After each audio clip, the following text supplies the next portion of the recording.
क्या मार्केट में क्रैश आ सकता है? अगर क्रैश आएगा तो कब आएगा, और अगर नहीं आएगा तो कब तक नहीं आने वाला है स्टॉक मार्केट में क्रैश? कब तक ये मार्केट ऐसे ही लगातार बढ़ता रहेगा और इतनी तेज़ी से बढ़ता रहेगा? क्या स्टॉक मार्केट को जानबूझ के गिरने नहीं दिया जा रहा है? अगर ऐसा है, ऐसा रोका जा रहा है स्टॉक मार्केट को गिरने से, तो इसके पीछे क्या कारण है?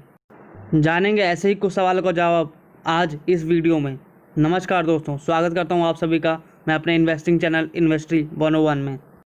दोस्तों, मैंने ये वीडियो कुछ प्रेडिक्ट करने के लिए या कुछ क्रैश के बारे में बताने के लिए नहीं बनाई है।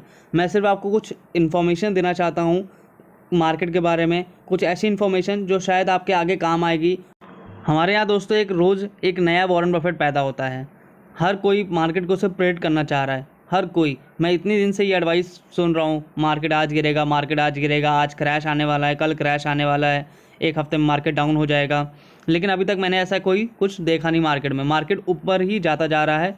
हाँ, अगर कोई करेक्शन आता भी है, अगर 500-1000 पॉइंट का कोई करेक्शन आता है, उसको हम क्रैश नहीं कहते हैं। वो सिर्फ मार्केट की एक करेक्शन होती है टाइम के साथ। ऐसे ही क्रैश आने लगता है और लोगों को पता चलने लगता है कि क्रैश आने वाला है, क्रैश आने वाला है।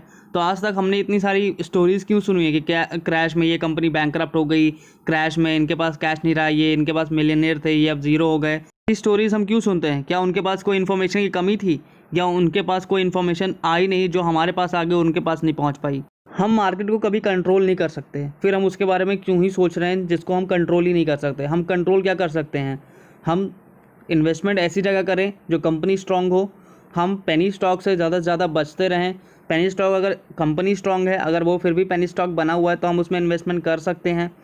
लेकिन हम फिर भी भाग रहे हैं कि क्रैश आएगा, हम उसमें इन्वेस्टमेंट करेंगे, लोअर प्राइस पे खरीदेंगे। देखिए, एज अ इन्वेस्टर हमारा सिर्फ इतना काम होना चाहिए कि हम जो स्टॉक परचेज़ कर रहे हैं वो हमें अंडर वैल्यूड मिले। मार्केट में क्रैश आता भी है या ना आए, इससे हमें कोई मतलब नहीं होना चाहिए। अगर हमारा स्टॉक अंडर वैल्यूड ख़रीदा है हमने, तो मार्केट में अगर क्रैश आएगा तो फिर से वो उसी प्राइस पे जाएगा और हम और ज़्यादा बाय कर सकते हैं। लेकिन क्रैश से क्या मतलब होगा कि हम बार बार ये सोच रहे हैं कि क्रैश आएगा, क्रैश आएगा, क्रैश आएगा, तो हम अपने सारे पैसे निकाल लें। क्यों निकालना चाहते हैं? एज अ इन्वेस्टर हमें क्रैश तो कभी ना कभी देखना ही पड़ेगा। हम हमेशा क्रैश प्रेडिक्ट नहीं कर सकते और अपने पैसे एकदम राइट टाइम पे हम अपने पैसे कभी मार्केट से बाहर नहीं निकाल सकते। ये आपको समझ लेना चाहिए, फिर कोई डिसीजन लेना चाहिए। क्योंकि अगर हर कोई प्रेडिक्ट कर रहा है, उसको तो अभी तक मल्टी बिलियनेयर या मिलियनेयर और नेक्स्ट वॉरेन बफेट बन जाना चाहिए था। क्योंकि अगर वो इतने अच्छे से क्रैश प्रेडिक्ट कर रहा है तो कभी लॉस में जाएगा ही नहीं।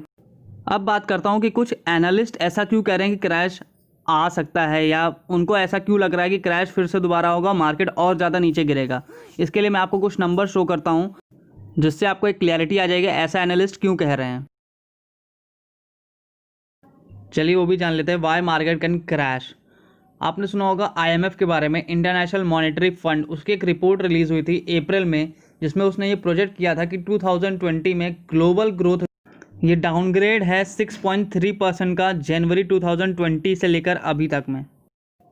ग्लोबल पैंडेमिक आने के बहुत पहले से इंडिया में इकोनॉमिक स्लोडाउन चल रहा है। पहले डीमोनेटाइजेशन आया, फिर GST, फिर कॉर्पोरेट अर्निंग में कुछ कॉर्पोरेट टैक्सेस में कुछ चेंज किए गए, फिर उसके बाद बहुत सारे फ्रॉड्स हुए इंडिया में, बैंकिंग फ्रॉड, NBFC सेक्टर में काफ़ी सारा कैश क्रंच आया।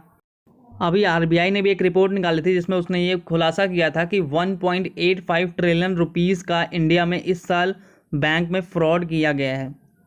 इतने बड़े बड़े बैंकिंग घोटाले हुए हैं, PNB में, SBI में, बहुत सारे बैंकों से कर्जा ले लेके लोगों ने पैसे वापस नहीं किए हैं। इसकी वजह से भी इकोनॉमी को काफ़ी इफेक्ट हुआ है। तीसरा रीज़न है, और ये सबसे बड़ा रीज़न है, poor corporate earning and economic performance. हमारी जो कॉर्पोरेट अर्निंग है वो काफ़ी ज़्यादा डिक्रीज़ कर रही है। अभी गवर्नमेंट का जब डेटा आएगा तो इसको लोग मान रहे हैं कि कॉर्पोरेट अर्निंग का जब डेटा आता है तो अगर वो पॉजिटिव नहीं होता तो इससे स्टॉक मार्केट में काफ़ी इफेक्ट पड़ता है।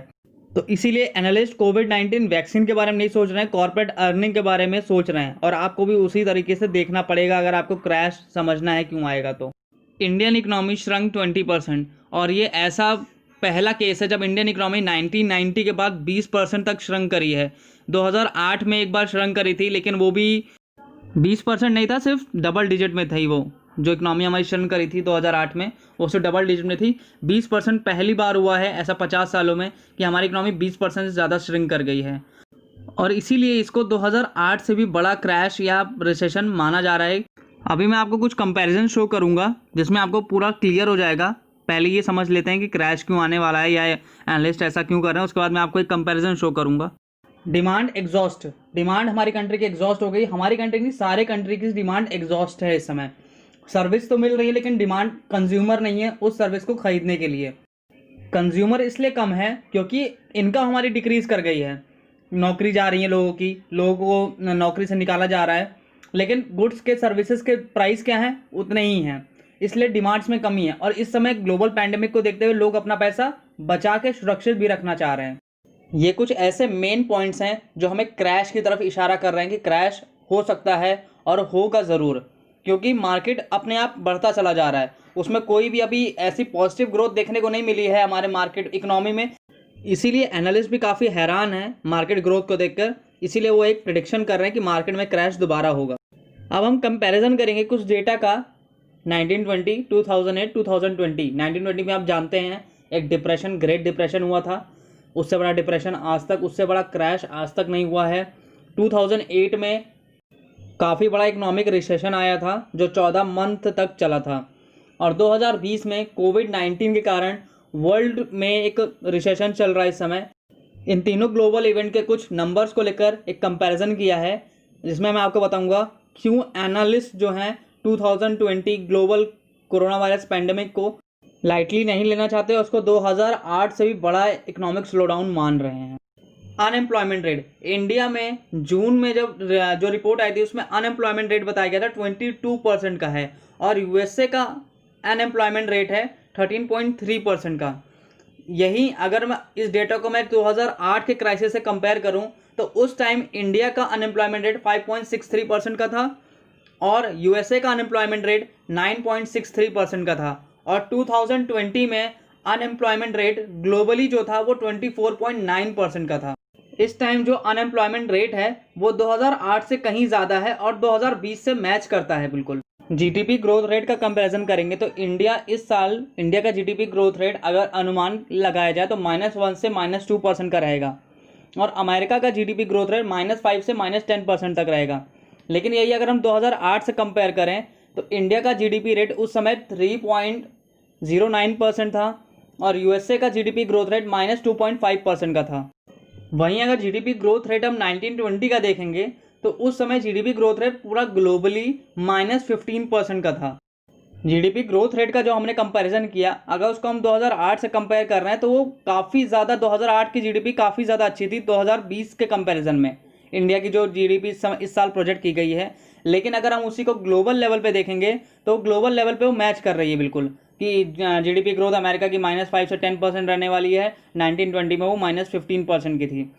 अब अगर हम सेंसेक्स की बात करते हैं तो 2020 में सेंसेक्स में 38% का फॉल आया था। सेंसेक्स 42,000 के हाई से 26,000 गिर गया था 23 मार्च को, और मार्केट उसके बाद फिर से 50% से ज़्यादा ग्रो कर चुका है। अब अगर हम यहाँ 2008 का डेटा देखेंगे तो 2008 में 61% का फॉल आया था। सेंसेक्स जो था वो 21,000 पॉइंट से 8,200 पॉइंट तक गिरा था 14 मंथ के पीरियड में। काफ़ी लंबा गैप था इसके दोनों के बीच। वहीं अगर हम ग्रेट डिप्रेशन में देखेंगे 1920 में डो जोन्स जो था वो 89% तक गिर गया था 3 साल के पीरियड में, और फिर वो 10 साल लगे थे उसको अपने प्रीवियस हाई पे वापस आने के लिए। 2020 में अगर हम सेंसेक्स का फॉल देखेंगे तो सिर्फ 38% का फॉल हुआ है, लेकिन यहीं 2008 में 61% का फॉल हुआ था और 1920 में जो डो जोन्स तो 90% तक गिर गया था। तो सेंसेक्स का फॉल कम हुआ है, लेकिन जीडीपी ग्रोथ रेट और अनएम्प्लॉयमेंट रेट 2008 से भी ज़्यादा ख़राब है। तो इसी वजह से सारे एनालिस्ट ये प्रेडिक्ट कर रहे हैं कि सेंसेक्स में एक बार फिर से फॉल आएगा और मार्केट फिर से क्रैश करेगा। इसी बात को लेकर कुछ लोग के बियरिश व्यू हैं और कुछ लोग के बुलिश व्यू हैं। पहले हम बुलिश व्यू की बात करेंगे। जो बुलिश लोग कह रहे हैं कि मार्केट अब बुलिश रहेगा, वो इस पे कह रहे हैं कि अब सारी फैक्ट्रीज खुल चुकी हैं, सारे मार्केट्स ओपन हो चुके हैं, डिमांड फिर से ग्रो कर रही है, तो उन्हें लग रहा है कि अब मार्केट पॉजिटिव ही चलता रहेगा और ये ट्रेंड बढ़ता रहेगा। जो लोग बियरिश व्यू की तरफ हैं वो लोग ये प्रेडिक्ट कर रहे हैं कि मार्केट में अभी फिर से क्रैश आएगा और ये मार्केट अभी और ज़्यादा गिरेगा, क्योंकि अर्निंग्स इंक्रीज़ नहीं हो रही कंपनीज़ की, कंपनी एम्प्लॉय को ले ऑफ कर रही है, जीडीपी ग्रोथ नेगेटिव है पूरे साल का और अनएम्प्लॉयमेंट रेट बढ़ता जा रहा है। उनके अकॉर्डिंग मार्केट एक बार फिर से क्रैश करेगा और उससे भी नीचे लेवल पे गिरेगा जितना वो लेवल पे गिरा था।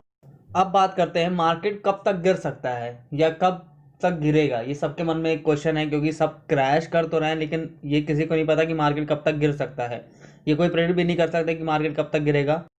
मेरे व्यू में जितना मैंने अभी तक पढ़ा है, मार्केट नवंबर से दिसंबर के बीच में फॉल कर सकता है और एक बड़ा गिरावट आ सकती है।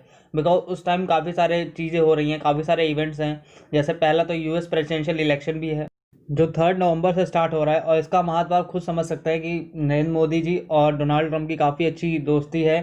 डोनाल्ड ट्रंप खुद एक बिजनेसमैन है, इसलिए वो बिजनेस को काफ़ी ज़्यादा सपोर्ट करते हैं। इंडिया में इन्वेस्टमेंट्स भी काफ़ी ज़्यादा यूएस की तरफ से हो रही हैं, जिससे इंडिया को आने वाले सालों में काफ़ी ज़्यादा फ़ायदा होने वाला है। अगर हमें ट्रेड वॉर से कुछ फ़ायदा लेना है, जैसे अभी कोविड-19 की वजह से अमेरिका उससे काफ़ी नाराज़ है और अमेरिका अपने सारे बिजनेस को कहीं ना कहीं शिफ्ट करना चाह रहा है चाइना से, तो उससे भी हमें फ़ायदा मिल सकता है। काफ़ी सारी कंपनीज इंडिया आ सकती हैं अपने बिजनेस को लेकर। मार्केट अगर गिरता है तो उसका दूसरा सबसे बड़ा कारण होगा इंस्टीट्यूशनल इन्वेस्टर्स का मार्केट को क्विट करना। वैसे इंस्टीट्यूशनल इन्वेस्टर्स में बहुत सारे इन्वेस्टर्स आते हैं, लेकिन कुछ ऐसे इन्वेस्टर्स हैं जो बहुत बड़ी मात्रा में शेयर्स को बाय करते हैं। अगर वो अपने शेयर को सेल करने लग जाते हैं तो रिटेल इन्वेस्टर के पास ये कैपेसिटी नहीं है कि वो शेयर को खरीद पाएँ, जिससे मार्केट में सप्लाई ज़्यादा हो जाती है और डिमांड कम हो जाती है। और कुछ इंस्टीट्यूशनल इन्वेस्टर को बेचता हुआ देख कुछ रिटेल इन्वेस्टर्स भी पैनिक कर जाते हैं और शेयर को सेल करना स्टार्ट कर देते हैं, जिससे मार्केट अपने आप डाउन हो जाता है। जब तक FIIs और DIIs पैसे का इन्फ्लो करते रहेंगे, मार्केट ऊपर बना रहेगा। जैसे ही वो क्विट करने स्टार्ट करेंगे, मार्केट बहुत नीचे आना स्टार्ट होगा और एक क्रैश की संभावना बन सकती है, या मार्केट में करेक्शन की भी संभावना है। इसमें सिर्फ आपको मैं एक ही बात बताना चाह रहा हूँ कि क्रैश है या मार्केट में अगर कोई करेक्शन होता है, इससे डरने की ज़रूरत बिल्कुल भी नहीं है। और अपने पैसे को जहाँ पे आपने इन्वेस्ट किया है, भरोसे के साथ और कॉन्फिडेंस के साथ इन्वेस्ट करते रहिए। क्योंकि ये आपने कभी नहीं सुना होगा कोई इंस्टीट्यूशनल इन्वेस्टर मार्केट में क्रैश के डर से या करेक्शन के डर से मार्केट छोड़ के चला गया हो और अब वो इन्वेस्ट ना कर रहा हो। सब ने अपने पैसे इन्वेस्ट कर रखे हैं, मार्केट गिरेगा तो उनका भी नुकसान होगा, हमारा भी नुकसान होगा। हाँ, उनको इस खबर का पहले पता चल जाता है और हमें थोड़ी देर बाद पता चलती है, लेकिन इससे डरने की बिल्कुल भी ज़रूरत नहीं है। ये वीडियो बनाने का मेरा सिर्फ इतना ही मकसद था कि आपको ये इन्फॉर्मेशन दे सकूं कि जो रियल में हो सकता है, क्योंकि हमारा कुछ प्रेडिक्शन करने से कुछ नहीं होगा। RBI के गवर्नर ने भी कुछ दिन कहा था कि मार्केट गिरेगा ज़रूर, क्योंकि मार्केट इंडियन इकोनॉमी से बिल्कुल अलग चल रहा है। तो इस वीडियो के लिए सिर्फ इतना ही। धन्यवाद दोस्तों, नमस्कार। अगले वीडियो में मिलता हूँ, बाय बाय।